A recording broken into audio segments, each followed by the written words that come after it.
చెప్పండి. మరో 4 నెలల్లో ఎన్నికలు రాబోతుంది.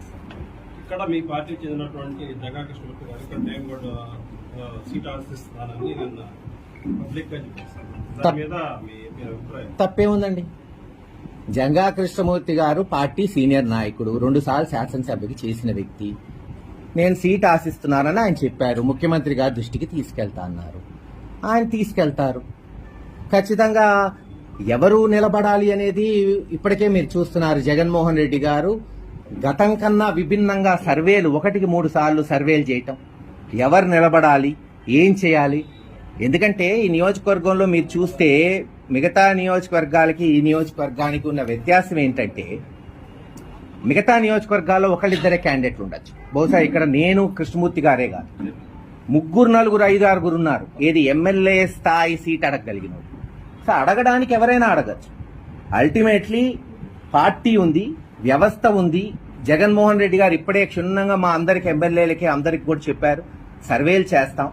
సర్వేల ప్రకారం మరి విభిన్న ఛానల్స్లో అది తెలుసుకొని ఎవరికి సీట్ ఇవ్వాలనేది మరి అది జగన్మోహన్ రెడ్డి గారు నిర్ణయిస్తారు. ఇప్పుడు మీరు చూడాల్సింది ఏంటంటే, ఇక్కడ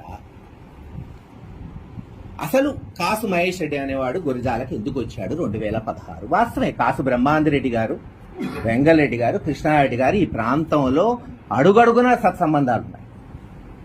నేను హైదరాబాదు, చెన్నైలో ఎడ్యుకేషన్ పూర్తి చేసుకుని 20 ఏళ్ల క్రితం రాజకీయాల్లోకి వచ్చాను. ఒక సామాన్య కార్యకర్తలా పనిచేశాను దాదాపు 19 వరకు నర్సరావుపేట. కానీ 2016లో జగన్మోహన్ రెడ్డి గారు ఆహ్వానం మేరకు ఆ రోజు మరి వాస్తవంగా మీరు చూస్తే వైఎస్ఆర్సీపీ పార్టీ నుంచి ఎమ్మెల్యేలు వెళ్ళిపోతున్నారు. జగన్మోహన్ రెడ్డి గారు రెక్కల కష్టంతో గెలిపించుకున్న ఎమ్మెల్యే. ఆ రోజున ఆయన ఆహ్వానం మేరకు ఒకటే ఎజెండా, జగన్మోహన్ రెడ్డి గారు మళ్ళీ ముఖ్యమంత్రి అవ్వాలి, ఈ ప్రాంతం బాగుండాలని పార్టీలో జాయిన్ అయ్యారు. నేను ఏ సీటు ఆశించాలి ఆ రోజు.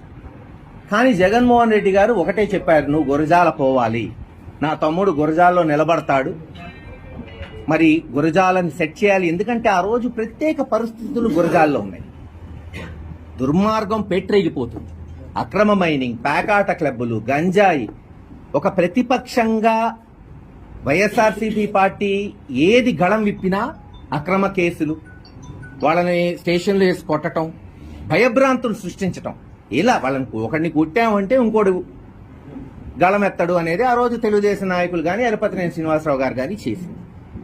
ఉదాహరణకి ఇక్కడే ఉన్నాడు గురువాచారి. అందరికీ తెలుసు ఆ రోజున ఆయనకి టీడీపీ నాయకులకి ఏం పర్సనల్ గా రైవలరీ ఏం లేదుగా, ఆస్తి తగాదానో కుటుంబ తగాదో లేదు. కేవలం అక్రమ మైనింగ్ జరుగుతుందని పబ్లిక్ ఇంట్రెస్ట్ లిటిగేషన్ వేసినందుకు పోలీస్ స్టేషన్లు వేసి తుక్కుబడగొట్టి అసలు ఇంకో నాయకుడు అటువైపు తిరిగి చూడలేని పరిస్థితి. 3 నెలలు ఆయన ఇంటికి పోవాలన్నా భయపడే పరిస్థితి తీసుకొచ్చారు. స్వయాన ముఖ్యమంత్రి గారు నన్ను పంపించేటప్పుడు చెప్పాడు, సరస్వతి భూములు ఈ ప్రాంతంలో ఫ్యాక్టరీ పెట్టి ఒక మంచి పని చేయాలని ఒక మంచి ఉద్దేశంతో జగన్మోహన్ రెడ్డి గారు ఇక్కడ భూములు సేకరిస్తే ఆ భూముల మీద దాడి. ప్రైవేట్ భూములు, అవేమి కంపెనీ భూములో గవర్నమెంట్ ల్యాండ్స్ కాదు, ప్రైవేట్ గా ఎక్వైర్ చేసి రైతులకు డబ్బులు ఇచ్చిన భూములో తెలుగుదేశం గూండాలు పోయి ఏది ప్రతిపక్ష నాయకుడు ఆస్తుల మీద. అటువంటి పరిస్థితిలో వచ్చాం, అందరం కలిసాం, చేయి కలిపాం. ప్రతి నాయకుడు, నేను గతంలో చెప్పాను, నిబద్ధతతో పనిచేశాడు, కష్టపడి పనిచేశాడు. డబ్బు లేనోడు ఇంకో 2 గంటలు ఎక్కువ కష్టపడాలని పనిచేశారు. అలా పనిచేసి గెలిపించుకున్నాం వైఎస్ఆర్సీపీ పార్టీ. గెలిచినప్పటి నుంచి మీరు ఆలోచించండి అసలు ఏం జరిగింది.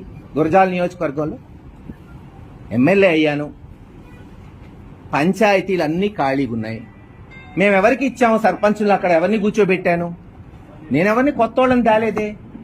2014లో ఎవరైతే ఓడిపోయారో, ఎక్కడ 14 ఎక్కడ 19, 57 పంచాయతీలు మున్సిపాలిటీలు కూడా ఎవరైతే ఓడిపోయారో 2014లో వాళ్ళనే 2.5 సంవత్సరాలు ఇన్ఛార్జీలుగా పెట్టాను.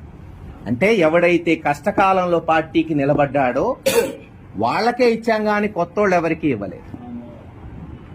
మరి నామినేటెడ్ పోస్టులు వచ్చినాయి మార్కెట్ యార్డ్, మరి ఓసీలకు వచ్చింది. మొట్టమొదట ఎవరికి ఇచ్చాను? అగ్రకులాల్లో ఉన్న రెడ్డికో, కమ్మకో, కాపుకో, వైశ్యకో ఇవ్వలేదు కదా, తీసుకెళ్లి మైనారిటీలకు ఇచ్చాను. మొట్టమొదటిసారి 75 సంవత్సరాల్లో అత్యధిక ఓటింగ్ ఉన్న మైనారిటీలకి ఒక నియోజకవర్గ స్థాయి పదవి. గతంలో ఏ పార్టీ ఇవ్వలేదు, ఏ నాయకుడు చేయలేని పని. 6 పదవులు మైనారిటీలకి. లేదు బీసీల్లో కూడా ఈరోజు చూడండి, నా వల్లే వచ్చినాయి నేను చెప్పుకోను, జగన్మోహన్ రెడ్డి గారి వల్లే కదా ఇవన్నీ.